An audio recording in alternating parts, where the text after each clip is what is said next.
दोस्तों बजाज फाइनेंस ने अभी कुछ नंबर्स पोस्ट किए हैं जिसके बाद बजाज फाइनेंस को 5,000 का टारगेट दे दिया है कुछ ब्रोकर्स ने। तो क्या करना चाहिए आपको इस स्टॉक में, क्या बेच के निकल जाना चाहिए या फिर इसको होल्ड करना चाहिए, जानेंगे इस वीडियो में। दोस्तों एक्चुअली होता क्या है, जैसे कि अभी सितंबर एंड हुआ है तो क्वार्टर टू एंड हो चुका है। सो ऐसे में अभी क्वार्टरली रिजल्ट्स तो थोड़े दिनों बाद आएंगे। कुछ कंपनीज क्वार्टर एंड होते ही क्वार्टरली अपडेट्स देते हैं, उसमें से बजाज फाइनेंस एक है, डीमार्ट भी देता है और भी काफी सारी कंपनीज हैं जो क्वार्टरली अपडेट्स देते हैं। बजाज फाइनेंस ने 2 दिन पहले क्वार्टरली अपडेट दिए हैं जिसमें उन्होंने कुछ नंबर्स बताए हैं, जिसकी वजह से आज बजाज फाइनेंस में 1% की आपको गिरावट देखने को मिली, क्योंकि आज मार्केट स्ट्रांग थी और जनरली बजाज फाइनेंस मार्केट के साथ रहता है। लेकिन नंबर्स हो सकता है मार्केट को पसंद ना आए हों, जिस वजह से 1% की गिरावट आई है, जो कि बहुत बड़ी गिरावट नहीं है। लेकिन ऐसे में क्या हुआ, ऐसे में चलिए वो बात करते हैं। सबसे पहले थोड़ा सा नंबर्स पे नजर डालते हैं। नंबर्स क्या हैं?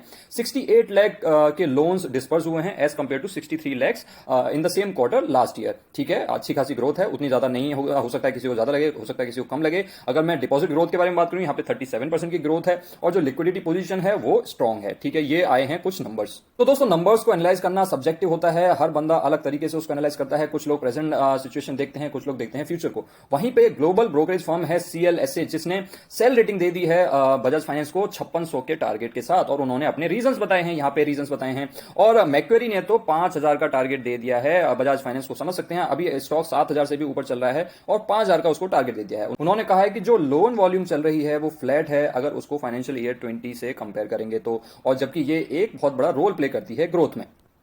लेकिन वहीं पे सेम नंबर्स को देखने के बाद बैंक ऑफ अमेरिका सिक्योरिटीज ने बाय रेटिंग दी है और टारगेट कितना बताया है 8345, और मॉर्गन स्टैनले ने तो 8500 का टारगेट दे दिया है और उन्होंने अपने रीजंस बताए हैं। तो आपको क्या देखने को मिल रहा है? आपको देखने को मिल रहा है कि सेम नंबर्स के बाद कुछ ब्रोकर्स उसको बाय रेटिंग दे रहे हैं, कुछ ब्रोकर्स ऊपर के टारगेट दे रहे हैं, कुछ ब्रोकर्स सेल रेटिंग दे रहे हैं, कुछ ब्रोकर नीचे के टारगेट्स दे रहे हैं। तो आपको यहां पे किसकी सुननी है? आपको यहां पे किसी की नहीं सुननी है दोस्तों। ये जो ब्रोकर्स के टारगेट होते हैं इनको अपना स्टांस चेंज करने में बिल्कुल भी देरी नहीं होती है। ये अपना स्टांस यूट्यूबर्स से भी तेजी से चेंज करते हैं, इसलिए आपको इसमें से किसी की नहीं सुननी है। आपको सुननी है सिर्फ और सिर्फ अपनी, आपको अपना दिमाग लगाना है और उसके अकॉर्डिंग ही एक्ट करना है।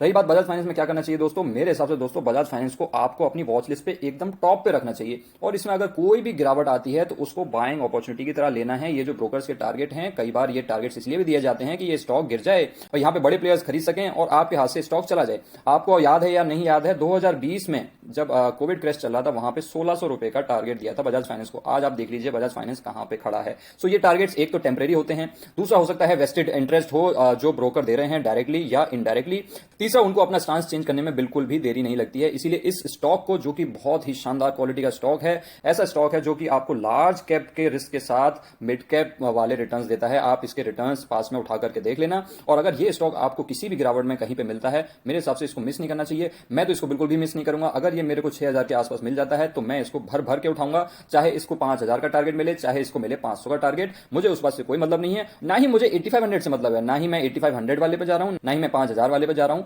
मैं जा रहा हूं अपनी कन्विक्शन के साथ, अपनी स्टडी के साथ, और जो मुझे लगता है उसके साथ मैं जा रहा हूं। ये जितनी भी नॉइस मार्केट में आपको देखने को मिलती है, इसी नॉइस की वजह से कुछ लोग लॉन्ग टर्म इन्वेस्टिंग कभी कर ही नहीं पाते हैं और सिर्फ हाइंडसाइट में देखते रहते हैं कि 20 साल में इस स्टॉक ने पैसे को 100 गुना कर दिया। लेकिन दोस्तों ये सोचो ना कि उन 20 सालों में कितने डाउनग्रेड टारगेट, कितने सेल टारगेट, कितने ऐसे वैसे टारगेट्स आए होंगे। सो उन टारगेट्स के बीच, उन सेल रेटिंग्स के बीच उस स्टॉक को 20 साल होल्ड कर पाना अपने आप में एक बहुत बड़ी बात है। अगर आपको ऐसी शॉर्ट वीडियोस अच्छी लगती हैं तो चैनल को सब्सक्राइब कीजिए और लेटेस्ट वीडियोस को चेकआउट कीजिए।